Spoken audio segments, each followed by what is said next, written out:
Tonight, two former Spokane City employees are under fire after a state audit found apparent conflicts of interest in the way two city contracts were awarded.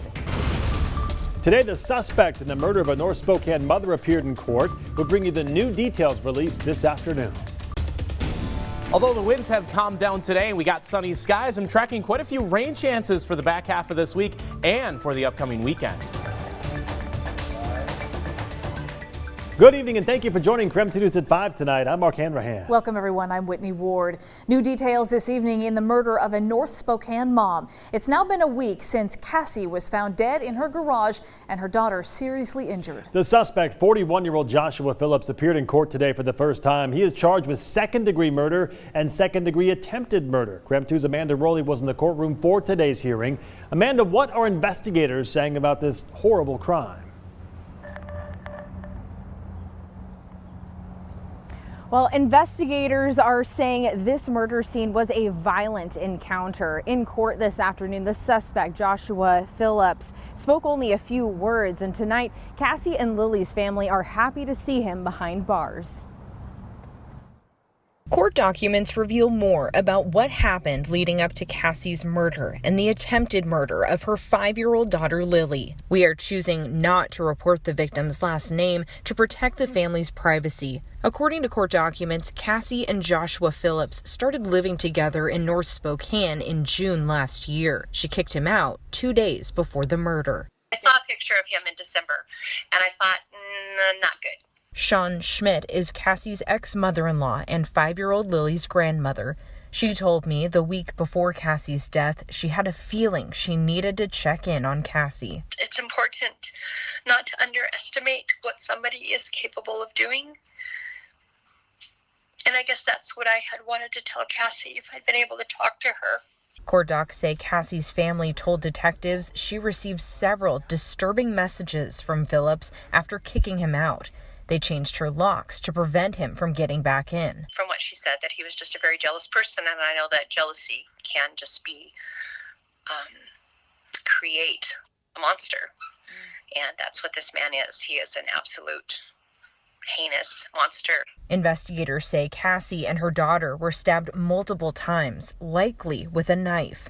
After searching the home, police found a knife with blood on it and Phillips' vehicle parked about a block away.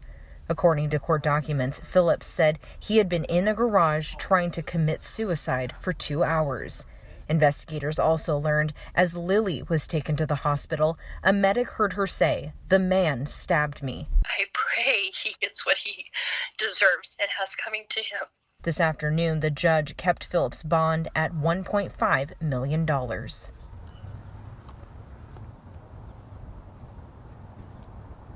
The community is continuing to rally around Lily. Her grandmother tells me she is still recovering in the hospital, but her health is showing some improvement.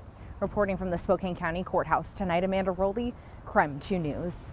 Amanda, thank you very much.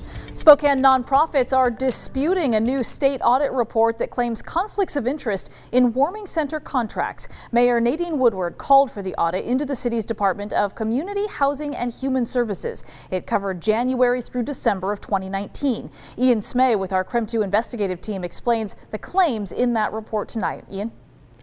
Yeah, Whitney, there were a lot of findings to sift through in the state auditor's office report. The 4 main areas of concern for the state included awarding of agreements with community groups, conflicts of interest, how the city gifted public funds, and city policies. Current City Council President Brian Bagg said in a press conference today that the report showed a lack of financial controls. What it did identify is that we were lacking in financial controls in several areas, and the city's committed to getting those controls in place because you not only want to get it right when you're doing procurement and awarding contracts, but you want the appearance to look right as well so that people have confidence. The audit claims the city failed to resolve conflicts of interest in 2 warming center contracts. The auditor's office found that former City Council President Ben Stucker was involved in awarding Jules Helping Hands a warming center contract in November 2019. Jules was identified as a high-risk contract because of its vague partnership with the Smiths Barbieri Progressive Fund. A founder of that fund also donated to Stucker's mayoral campaign in 2019.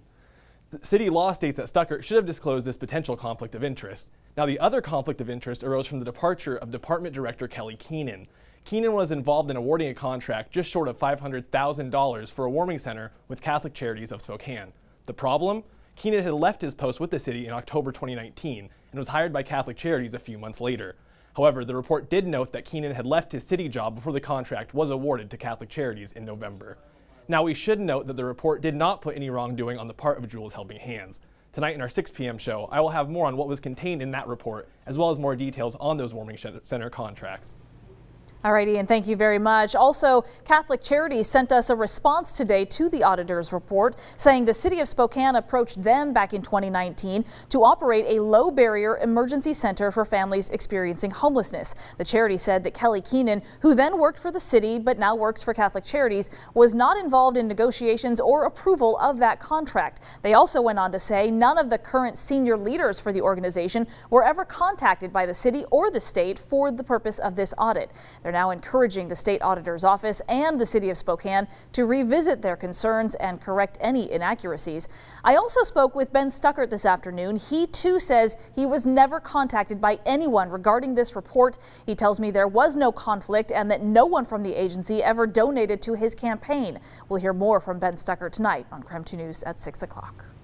There were two other significant findings in that state report. There was no documentation that the city had a fair bidding process for contracts for flooring repairs.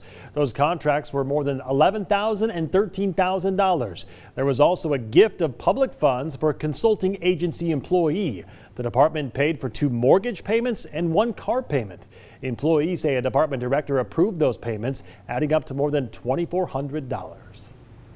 All right, time to take a look outside. Thomas Patrick is actually out in our outdoor weather center this evening. Certainly a change from yesterday. We know that the winds picked up throughout the overnight hours. Some damage depending on where you were, but Thomas, things certainly have calmed down. And even though it was sunshiny today, still much cooler than it has been. Yeah, it's kind of an awkward feel out here because there's still just a little bit of a breeze, but the breeze itself is cold and it's actually coming from my right side. So the right side of my body's a little cold. The sun's on my left side and it's like, oh, well, this side of my body is actually quite warm. So a little bit of a weird mix between the sun, but still the cool breeze that is filtering into the inland northwest. Temperature is not quite there today. Mid-50s is where we stand. That's probably going to end up being our high for today because it just ended up 20 degrees colder than yesterday. Pretty strong cold front. It was a backdoor cold front that came from the northeast, caused all that wind from last night, especially here on the South Hill. The winds are easing up. Yes, the sunshine still remains, and we'll recover temperature-wise in the coming days here. Beautiful blue skies. I do have to say that with the cooler temperatures and some even less humidity, the skies really pop in terms of that blue color. But temperature-wise, going to be pretty cold for tonight. Areas in southern Washington under a freeze warning. We will not get that alert, but our temperatures will still nonetheless be quite cold out there. Mid to low 30s across the inland northwest for tonight. Again, a good reminder to not plant your gardens just yet. Wait a little bit later on in the month or even the start of next month. But I got some warmer days to come and some more rain in our forecast, something we haven't talked about almost all this month. I'll show you what days our rain chances fall on coming up in just a few minutes. Certainly need some rain right about now, Thomas. Thank you very much. Happening right now, the Coeur d'Alene School District is reevaluating their in-school mask requirement after pushback from parents. The Panhandle Health District rescinded their mask mandate at the end of March, but the school district's rule is still in place. Those opposed to masks argue that schools shouldn't be forcing their kids to wear masks when the health district no longer requires them.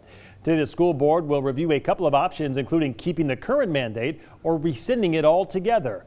That special board meeting started at 5 o'clock just about 7 minutes ago. A live stream is available on the CDA Public Schools YouTube page. We are also tracking that meeting and we'll bring you an update coming up on KREM 2 News at 6 tonight.